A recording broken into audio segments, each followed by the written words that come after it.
Hello everyone, welcome back. तो last अपन ने complete किया था गोल्गी बॉडीज़। आज अपन लोग पढ़ेंगे माइटोकॉन्ड्रिया, जो कि अपना लास्ट टॉपिक रह गया था। मैंने बोला था कि अपन लोग शुरुआत करेंगे तो माइटोकॉन्ड्रिया से शुरुआत करेंगे। तो चलिए माइटोकॉन्ड्रिया टॉपिक उठाते हैं एंड पढ़ते हैं माइटोकॉन्ड्रिया के बारे में। हेडिंग डाल लीजिए सब कोई, माइटोकॉन्ड्रिया। ये डल गई अपनी heading mitochondria. First of all इसको समझने के पहले मैं इसका एक स्ट्रक्चर बना देता हूँ आपके सामने। ये इसका एक ऐसा स्ट्रक्चर चला जाएगा।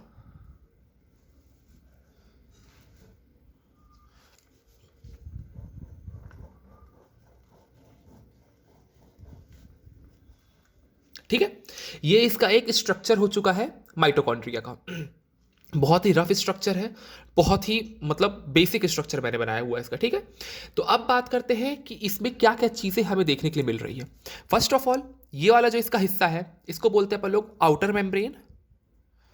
आउटर मेम्ब्रेन ये आप लोगों का क्या है, माइटोकॉन्ड्रिया। ये थोड़ा सा एक कहते हैं ना हॉट डॉग स्ट्रक्चर है, थोड़ा सा हॉट डॉग स्ट्रक्चर है ये। इसके ऊपर दो टोपी लगी हुई होती है, एक ये पहली वाली टोपी और एक चीज़ और होती है जो कि इसके बाहर से ऐसे निकला हुआ रहता है। एक ये 3D स्ट्रक्चर ऐसे बनाती है, ऐसे करके यहाँ पे जाके फ्यूज हो जाता है ये। ठीक है, तो ये 3D स्ट्रक्चर है। तो यहाँ पे इसका एक क्या होता है, आउटर मेम्ब्रेन। ये होता है आउटर मेम्ब्रेन। एक होता है आप लोग का इनर मेम्ब्रेन, एक होता है आप लोग का आउटर मेम्ब्रेन। सॉरी, ये इनर है, वेरी सॉरी। ये इनर मेम्ब्रेन है और ये वाला जो है इसका आउटर मेम्ब्रेन है। इसके अंदर क्या होता है, ये जो आप लोग का ये अब इसके अंदर जो मैं ये बना रहा हूँ, ये इसके अंदर ये वाला, ये देखिए, ध्यान से देखिएगा। एक ही आउटर स्ट्रक्चर, एक ही ये वाला जो है इसको बोलते हैं अपन लोग मैट्रिक्स। क्या बोलते हैं इसको अपन लोग, मैट्रिक्स बोलते हैं। ठीक है, और ये जो ये आउटर स्ट्रक्चर देखिए, ये वाला जो स्ट्रक्चर है वो तो अलग है, इसके अंदर जो है ये अलग है। लेकिन ये वाला जो स्ट्रक्चर है, इसके बाहर वाला जो स्ट्रक्चर मैं बना रहा हूँ, इसको अपन लोग क्या बोलते हैं, इसको अपन लोग बोलते हैं क्रिस्टे। CRISTA, cristae. ठीक है, और ये जो नाम है माइटोकॉन्ड्रिया, ये किसने दिया था, तो mitochondria name was given by Benda. याद रखिए किसने ये माइटोकॉन्ड्रिया नाम दिया था, तो वो नाम दिया था बेंदा ने। लेकिन इसकी खोज, माइटोकॉन्ड्रिया की खोज किसने की थी, तो इसकी खोज की थी रिचार्ड, ALTMAN, रिचार्ड ऑल्टमैन ने। किसने इसकी खोज की थी, रिचार्ड ऑल्टमैन ने। रिचर्ड ऑल्टमैन ने इस माइटोकॉन्ड्रिया की खोज की थी, लेकिन इसको ये नाम किसने दिया था, बेंदा ने। हालांकि बेंदा ने इसको बायोब्लास्ट कहा था, बायोब्लास्ट। बेंदा ने इसका नाम दिया था बायोब्लास्ट। ठीक है, तो माइटोकॉन्ड्रिया किसके द्वारा खोजा गया है, रिचार्ड ऑल्टमैन ने, और बेंदा ने इसको क्या नाम दिया था, बायोब्लास्ट। ठीक है, अब देखिए ये जो अंदर वाला पार्ट है, ये वाला जो आप पार्ट देख रहे हैं, पूरा अंदर वाला पार्ट है जिसमें ये सारी चीजें फ्यूज्ड है, ये सारी चीजें जो फ्यूज्ड है इसके अंदर। तो ये जो अंदर वाला पार्ट है इसको अपन लोग कहते हैं इनर मेम्ब्रेन स्पेस। ये है जो क्या है, इनर मेम्ब्रेन स्पेस है। इसके अंदर वाली जो स्पेस है माइटोकॉन्ड्रिया की, वो है आप लोग की इनर मेम्ब्रेन स्पेस। ठीक, अब देखिए जो इसमें ये गोले गोले बने रहते हैं, ये जो गोले गोले इसके अंदर मैं आपको दिखा रहा हूँ, ये देखिए, ये गोले गोले जो मैं आपको दिखा रहा हूँ, ये गोले गोले जो गोले गोले गोले गोले मैंने बना दिया। तो ये क्या है, ये बेसिकली ये क्या है, ग्रैन्यूल्स है। ये क्या है, ग्रैन्यूल्स है। ठीक है, और इसके अंदर जो तरल पदार्थ भरा है, जिसके अंदर ये जो तरल पदार्थ भरा रहेगा, तो ये आप लोग का क्या है, इसको बोलते हैं अपन लोग राइबोसोम्स।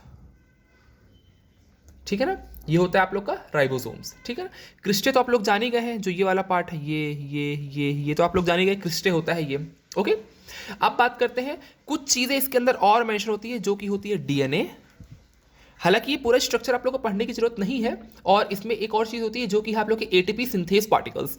कुछ ऐसे पार्टिकल्स पाए जाते हैं, इसको आप लोग बोलते हैं एटीपी सिंथेज, सिंथेस पार्टिकल्स। तो हमें अब देखिए, हमने माइटोकॉन्ड्रिया इतना पढ़ लिया, तो अब हमें क्या पढ़ना है, इसमें हमें क्या इंपॉर्टेंट चीज़ है इसमें हमारी तो वो मैं आपको बताता हूं। अब ये तो मैंने आप लोगों को रफ बता दिया कि ये सारी चीज़ें माइटोकॉन्ड्रिया में होती हैं। हालांकि इससे और सारी चीज़ें होती हैं, बट ये बेसिक चीज़ें हैं। लेकिन हमें इतना भी नहीं पढ़ना है। हमें क्या पढ़ना है, mitochondria is the power house of the cell. बच्चा बच्चा भी जानता है, पावर हाउस यानी कि ऊर्जा देने का काम करता है, power house of the cell यानी कोशिका का पावर हाउस है। इसकी शेप कैसी होती है, बस हमें इतना ही पढ़ना है, सॉसेज शेप्ड, सॉसेज शेप्ड होती है। और कितना आप लोग की लेंथ होती है, तो लेंथ होती है कि 0.2 से लेकर 1.0 माइक्रोमीटर। ठीक है ना, और एवरेज अगर देखा जाए तो एवरेज होती है 0.5 माइक्रोमीटर। ठीक है, और अगर मैं लेंथ की बात करूं, ये तो आपकी डायमीटर हो गया, यानी कि व्यास। और ये जो लेंथ होता है ये किसका कितना होता है, 1.0 से लेकर 4.1 माइक्रोमीटर होता है। ये भी डबल मेम्ब्रेन बाउंड होता है, ये भी याद रखिएगा, डबल मेम्ब्रेन बाउंड, ये भी डबल मेम्ब्रेन बाउंड होता है। फोर्थ डबल मेम्ब्रेन बाउंड होता है ये भी। अब फिफ्थ पॉइंट क्या हमको याद रखना है, जो इनर मेम्ब्रेन होती है, जो मैंने आपको दिखाया ये वाली, जो इनर मेम्ब्रेन है ये वाला, आप देखिए सॉरी, ये वाला जो है इनर मेम्ब्रेन, ये वाली, ये तो आउटर मेम्ब्रेन होती है ये वाली जो मैं आपको दिखा रहा हूं, लेकिन जो ये इनर मेम्ब्रेन होती है, ये इनर मेम्ब्रेन ये नंबर ऑफ इनफोल्डिंग्स फॉर्म करती है। ये क्या फॉर्म करती है, नंबर ऑफ इनफोल्डिंग्स फॉर्म करती है, जिनका हम लोग क्या कहते हैं, क्रिस्टे कहते हैं। आप लोगों ने क्या बनाया, ये देखिए, ये जो ये फोल्डिंग्स है, नंबर ऑफ फोल्डिंग्स आपको दिख रही है, इसका हम लोग क्या बोलते हैं, मैंने आपको दिखा था ये वाला, ये बाहरी वाला हिस्सा क्या है, क्रिस्टे है। क्या है ये, क्रिस्टे। तो ये बाहरी वाली नंबर ऑफ फोल्डिंग यानी कि आंतरिक झिल्ली कई अंतःवलनों का निर्माण करती है। काफी सारे जो अंतःवलने हैं, ये अंतःवलन इनका निर्माण करती है, जिन्हें क्रिस्टे कहा जाता है। ठीक है, अब ये site of aerobic respiration, aerobic respiration, ये एरोबिक रेस्पिरेशन करता है। ठीक है, और सिंगल सर्कुलर डीएनए मॉलिक्यूल होता है, आरएनए मॉलिक्यूल होता है, और राइबोसोम इसमें 70S होता है। अब आप लोग सोचेंगे ये सब तो मैं क्या बोल दिया हूं, सिंथेसिस ऑफ प्रोटीन, यानी कि प्रोटीन संश्लेषण के लिए जो इंपॉर्टेंट चीज होती है वो है इसके 70S राइबोसोम। प्रोटीन के संश्लेषण के लिए जो इंपॉर्टेंट चीज होती है वो है ये राइबोसोम्स, 70S राइबोसोम्स। बस हमें इतना ही याद रखना है माइटोकॉन्ड्रिया के लिए। Power house of the cell sausage shaped होता है, डायमीटर होता है 0.2 से लेकर 1.0 माइक्रोमीटर, लेंथ होती है इसकी 1.0 से लेकर 4.1 माइक्रोमीटर, डबल मेम्ब्रेन बाउंड होता है, एरोबिक रेस्पिरेशन करता है, एंड इसमें क्या होता है आप लोग का राइबोसोम 70S टाइप का राइबोसोम होता है। ठीक है ना, हमें इतना ही याद रखना है। अब इसमें एक और चीज़ इंपॉर्टेंट है, क्योंकि बहुत लोग को एरोबिक रेस्पिरेशन और एनारोबिक रेस्पिरेशन के बीच का डिफरेंस नहीं मालूम है। तो एरोबिक रेस्पिरेशन क्या होता है, ये ऑक्सीजन यूज करता है, complete glucose breakdown yielding lots of energy. क्या होता है, एरोबिक रेस्पिरेशन समझ लीजिए ये ऑक्सीजन की प्रेजेंट में होता है, और एनारोबिक ANAEROBIC एनारोबिक रेस्पिरेशन क्या होता है, वो ऑक्सीजन के बिहाफ में, यानी कि हैपेंस रेस्पिरेशन जो हैपन होता है वो विदाउट ऑक्सीजन, यानी कि ऑक्सीजन के ना होने पर होता है परफॉर्म, और एरोबिक रेस्पिरेशन होता है वो ऑक्सीजन के होने पर परफॉर्म होता है। जैसे कि बहुत सारे एनर्जी मॉलिक्यूल्स ATP जिसको बोलते हैं ATP, adenosine triphosphate and water और CO2, जो कि पूरा साइटोप्लाज्म और माइटोकॉन्ड्रिया अकर करता है। और एनारोबिक रेस्पिरेशन क्या होता है, ये विदाउट ऑक्सीजन होता है। एनारोबिक रेस्पिरेशन क्या होता है, विदाउट ऑक्सीजन होता है, और ये आधा यानी कि पार्शियली, एनारोबिक रेस्पिरेशन बता रहा हूं, जो क्या होता है पार्शियली ब्रेक डाउन करता है ग्लूकोज को, और लेस एनर्जी, ठीक है ना, प्रोड्यूसिंग लैक्टिक एसिड प्रोड्यूस करता है और इथेनॉल। बस हमें इतना ही याद रखना है, कुल मिला के आप इतना याद रखिए, एरोबिक रेस्पिरेशन ऑक्सीजन के प्रेजेंट में होता है, और एनारोबिक रेस्पिरेशन जो होता है वो ऑक्सीजन की प्रेजेंस में नहीं होता है। बस हमें इतना ही याद रखना है, ठीक है। चलिए नेक्स्ट देखते हैं। रियली सॉरी फॉर दिस, एक सेकेंड, ठीक है। अब बात करते हैं हम लोग प्लास्टिड्स की। प्लास्टिड्स PLASTIDS, इसको हिंदी में लवक कहा जाता है, लवक, ठीक है। तो ये फाउंड होते हैं ओनली इन प्लांट्स। जो प्लास्टिड्स होते हैं सिर्फ और सिर्फ कहाँ फाउंड किए जाते हैं, प्लास्टिड्स यानी कि लवक सिर्फ और सिर्फ प्लांट्स में, एंड यूग्लिना में। याद रखिएगा, प्लांट्स बस में नहीं, प्लांट्स और यूग्लिना में उपस्थित होते हैं। अब इसकी खोज किसने की थी, डिस्कवरी किसने की थी, Ernest Haeckel, HAECKEL, Ernest Haeckel. इसको अपन लोग शॉर्ट में ई हैकेल भी कहते हैं, ई हैकेल, ठीक है। अर्नेस्ट हैकेल का शॉर्ट नेम है ई हैकेल, ठीक है। ये क्लोरोप्लास्ट, क्या है ये, क्लोरोप्लास्ट, क्लोरोप्लास्ट, इसको कहा जाता है kitchen of the cell. Exam में सीधा बोल दिया जाएगा किचन ऑफ द सेल क्या है, तो आपको पता चलना चाहिए क्लोरोप्लास्ट है, kitchen of the cell. Power house of the cell mitochondria, kitchen of the cell chloroplast, ठीक है। ये भी डबल मेम्ब्रेन मतलब दोहरी झिल्ली होती है, डबल मेम्ब्रेन बाउंड। इसके पास खुद का DNA होता है, ओन DNA। बस इतना ही याद कर रहे हैं प्लास्टिड्स। अगर मैं बात करूं प्लास्टिड्स की पूरी एक डायग्राम की, अगर आपको बना के दिखाऊं कि प्लास्टिड का डायग्राम कैसे बनता है, तो सीधी सीधी सी बात है, ये काफ़ी सारे ऐसे ऐसे लगे रहते हैं, ठीक है ना, और इसके अंदर पूरा एक ये सैक के अंदर बंद रहते हैं, ठीक है। तो अंदर वाला जो ये हिस्सा है इसको बोलते हैं स्ट्रोमा, बहुत सीधे सीधी, ठीक है।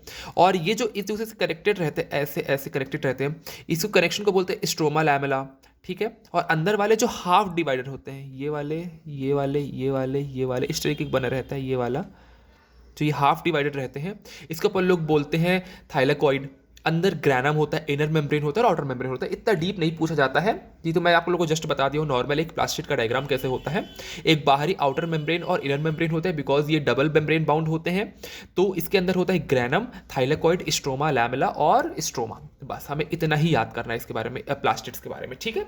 सो चलिए अपन लोग अब बढ़ते हैं आगे की तरफ, जो कि डिफरेंस बताएगा हमें क्लोरोप्लास्ट, क्रोमोप्लास्ट और ल्यूकोप्लास्ट के बीच में।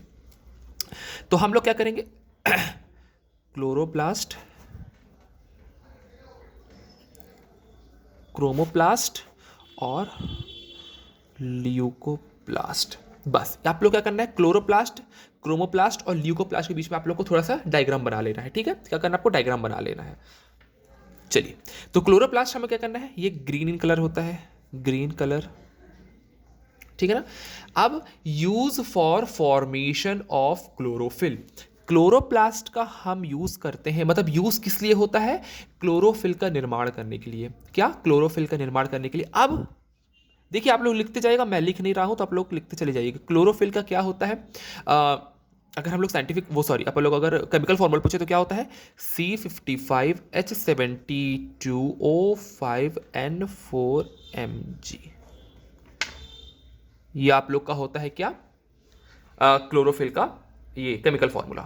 देखिए मेरे को एक डाउट हो गया था जब मैं आप लोग को ये चीज़ बता रहा था क्लोरोफिल का, तो मुझे याद आया कि क्लोरोफिल की दो चीज़ें होती हैं, एक C55H72O5 होता है आप लोग का, H72MgN4O5 होता है, लेकिन एक और होता है वो है C55H70MgN4O6। एक तो ये फॉर्मूला होता है और एक इसको आप अच्छे से लिख लीजिए, C55H72MgN4O5।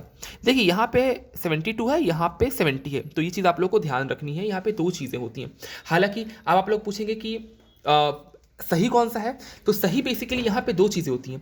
जनरल क्लोरोफिल की अगर हम बात करते हैं, जनरल क्लोरोफिल, तो हमेशा ये वाला फॉर्मूला यूज़ होता है और हमेशा हम लोग इसको इसी को सही मानते हैं। लेकिन अगर हम लोग क्लोरोफिल बी की बात करें, यानी कि दूसरे क्लोरोफिल की बात करें, तो ये वाला फॉर्मूला यूज़ होता है। तो हम लोग को क्या याद रखना है, C55H72MgN4O5, हमें ये वाला फॉर्मूला याद करना है। याद रखिएगा वाली बात, हमें ये वाला फॉर्मूला याद रखना है। दो टाइप के क्लोरोफिल होते हैं, एक ये वाला एक ये वाला, तो हमें ये वाला याद करना है, H72, C55H72MgN4O5, ठीक है। तो ये है आप लोगों का क्लोरोफिल का फॉर्मूला।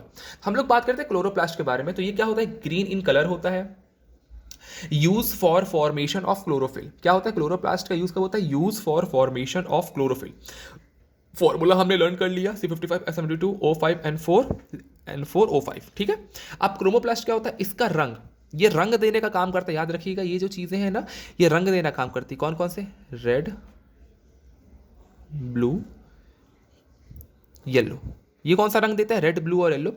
अब इसको अपन लोग क्या बोलते हैं, फ्यूकोजैंथिन और जैंदोफिल। फ्यूकोसैंथिन और जैंदोफिल, इसमें बीटा कैरोटीन, लाइकोपीन, एंथोसाइनिन और बेटेनिन, मतलब ये तरीके के रंग होते हैं। कुछ मैं रंग यहाँ पे लिख देता हूं, आप लोग नोट डाउन कीजिएगा। अच्छा मेरा कैमरा ऊपर हो गया था।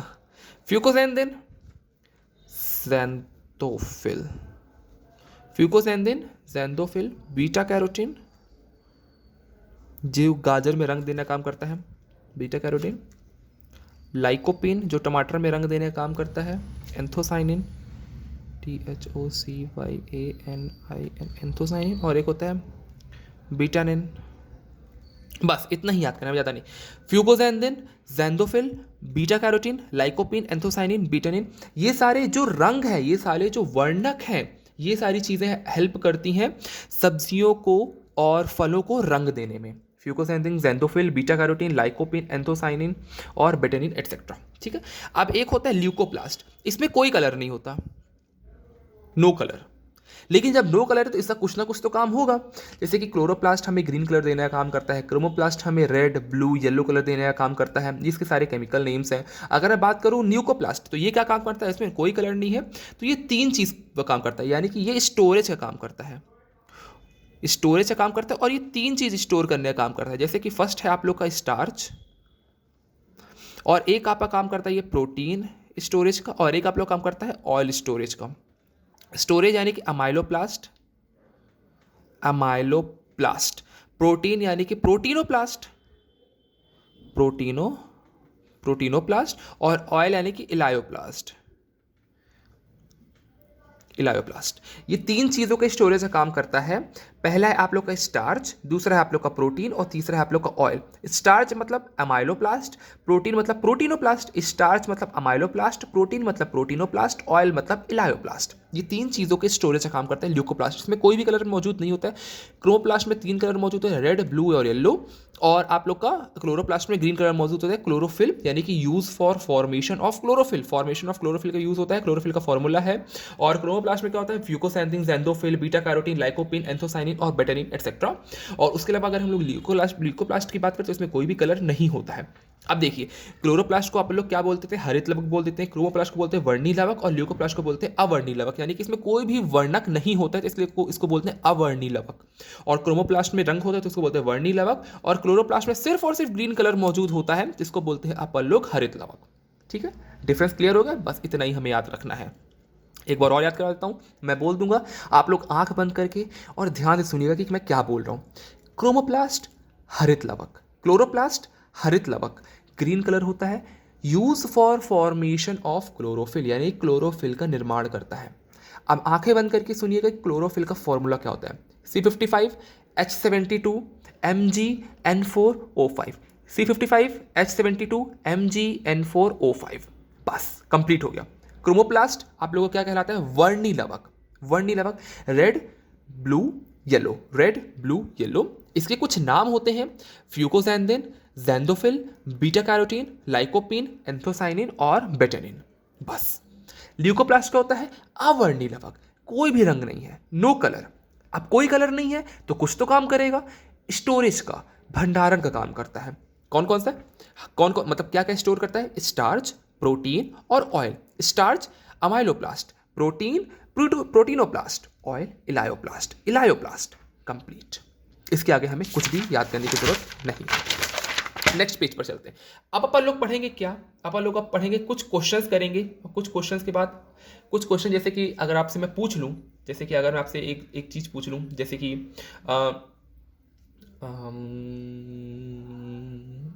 ठीक है, कौन सा ऐसा ऑर्गेनल है, ORGANELLE, ऑर्गेनल है जो कि फाउंड होता है सिर्फ और सिर्फ प्लांट सेल में। Organelle found in plant cells, कौन सा ऐसा ऑर्गेनल है जो सिर्फ और सिर्फ प्लांट सेल में फाउंड होता है, तो वो है आप लोग का क्लोरोप्लास्ट।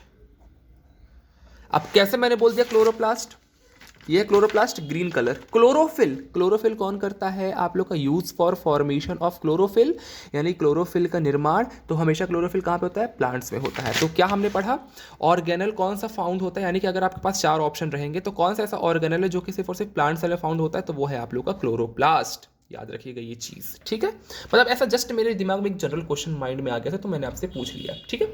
चलिए अब कुछ एक इंपॉर्टेंट चीज जो आप लोग के बहुत काम आएगी। अब मैं आपसे पूछूं कि डबल मेम्ब्रेन बाउंड को, कि हम लोगों ने पढ़ा है दोहरी झिल्ली वाले कौन कौन से, यानी कि मैं आपसे बोलूं सेल ऑर्गेनल्स होते हैं दोहरी झिल्ली वाले, कौन कौन से सेल ऑर्गेनल होते हैं। अगर मैं आप लोगों से पूछूं डबल मेम्ब्रेन बाउंड ऑर्गेनल्स कौन कौन से होते, तो आप लोग क्या जवाब देंगे। तो फर्स्ट ऑफ ऑल आपको याद रखना है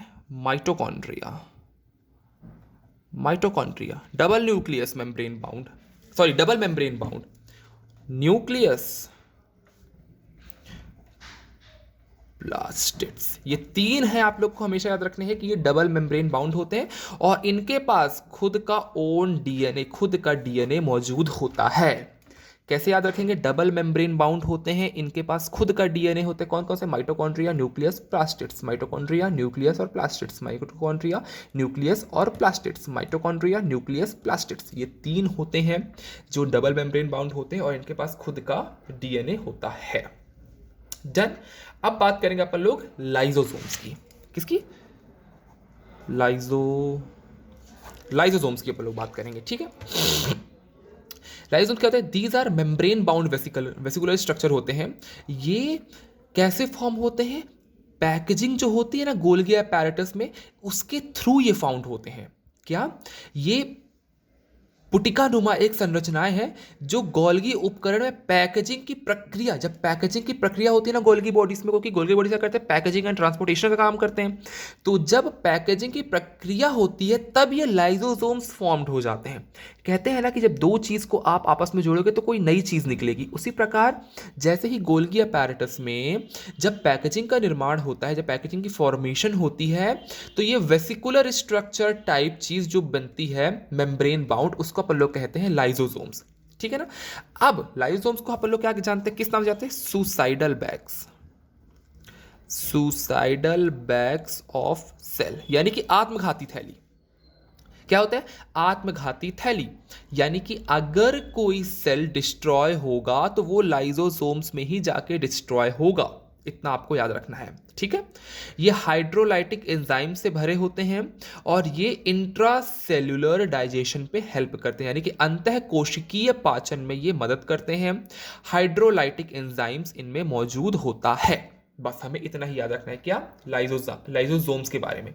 हाइड्रोलाइटिक एंजाइम्स, जो कि मैं लिख देता हूं, हाइड्रोलाइटिक एंजाइम्स, ठीक है, और इंट्रासेल्युलर डाइजेशन।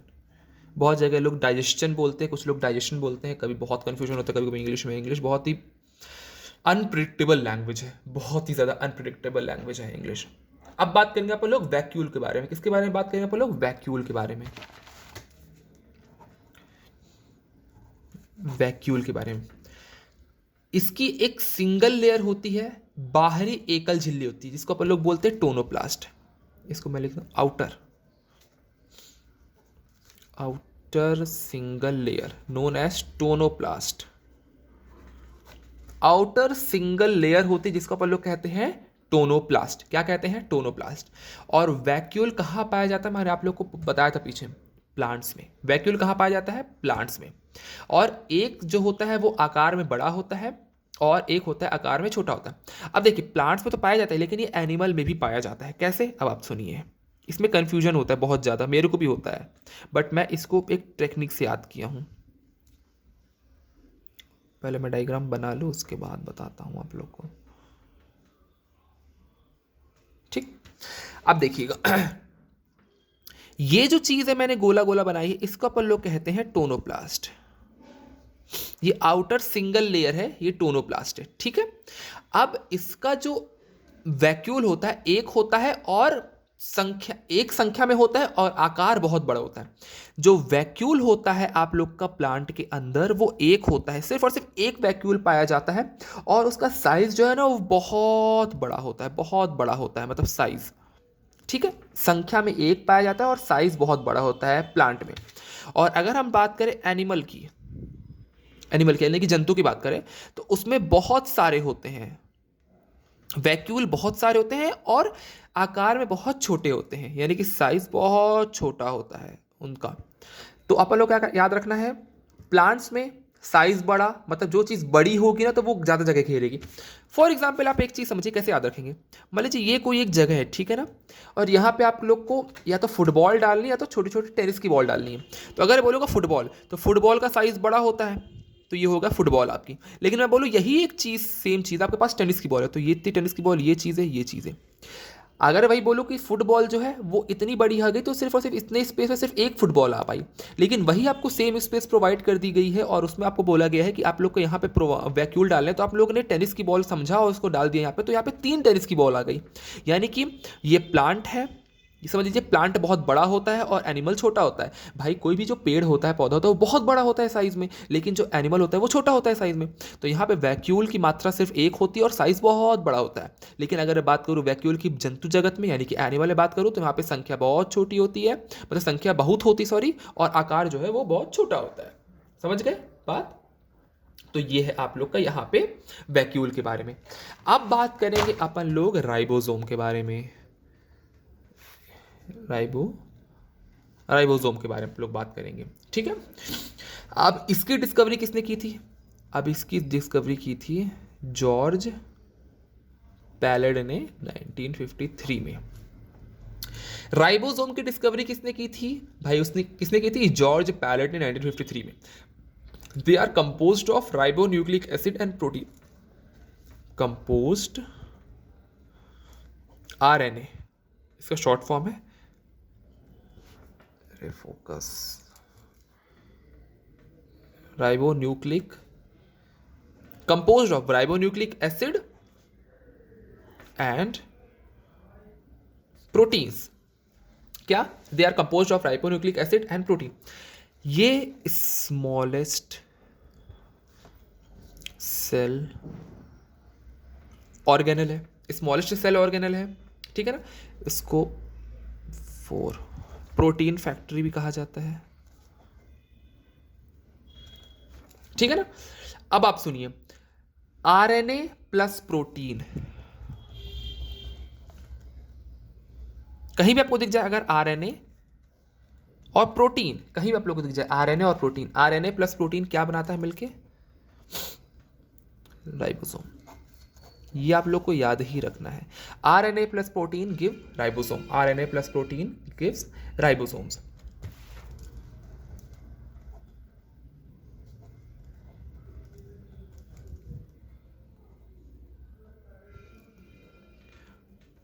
प्रोकैरियोटिक, यूकैरियोटिक, ठीक है। प्रोकैरियोटिक आपके होते हैं 50s, 30s, 40s, equals to SVED BERG। आप समझिए, प्रोकैरियोटिक जो होते हैं वो आपको क्या होता है, एक ये स्वेडबर्ग यूनिट होती है, जो ये S लिखा हो ना, ये 5 नहीं है, ये S है, ये S है जिसमें मैं सर्कल लगा रहा हूं, ये S है, ठीक है। तो ये आप लोग के प्रोकैरियोटिक होते हैं 70S टाइप के, और यूकैरियोटिक होते हैं आप लोग के 80S टाइप के। ये टाइप्स हैं, याद रखिएगा। अब इसको कैलकुलेट करने मत बैठ जाइए कि यार ये 60 40 100 होता है, 50 30 80 होता है, नहीं, 70S टाइप के और 80S टाइप के। ये जो S है आप लोग की स्वेडबर्ग यूनिट है। तो हमें क्या पढ़ना है, ये सारे प्रोटीन्स हैं, ये सारे क्या है, प्रोटीन्स है। प्रोकैरियोटिक क्या होता है 70S टाइप के, जिसमें कि आप लोग का 50S है और 30S है। अब देखिए, अगर आपसे बोलूं, आपने बोला कि भाई यार तुमने क्या बना दिया, आप देखिए, आप ये डिवीजन है, ये जो लाइन है ना, ये कुछ और नहीं, डिवीजन है।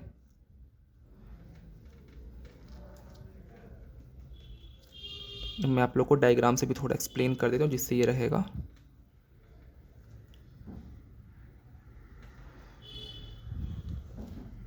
ठीक है, मतलब इसके अंदर ही है, लार्ज सब यूनिट mRNA, ठीक है।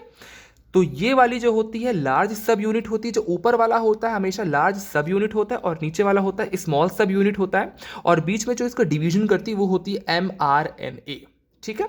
तो ये वाली चीज़ है आप लोग की mRNA, जो ये लाइन गई है 50S 30S 60S 40S, total 70S type के होते हैं प्रोकैरियोटिक, और यूकैरियोटिक आपके होते हैं 80S टाइप के।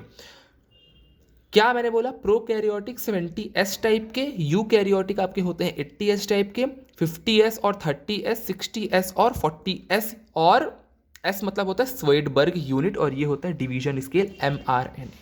बस हमें इतना ही याद रखना है आप लोग किस में, राइबोसोम में, ठीक है। तो ये थी आज की क्लास, मिलते हैं अपन लोग नेक्स्ट क्लास में। Thank you so much.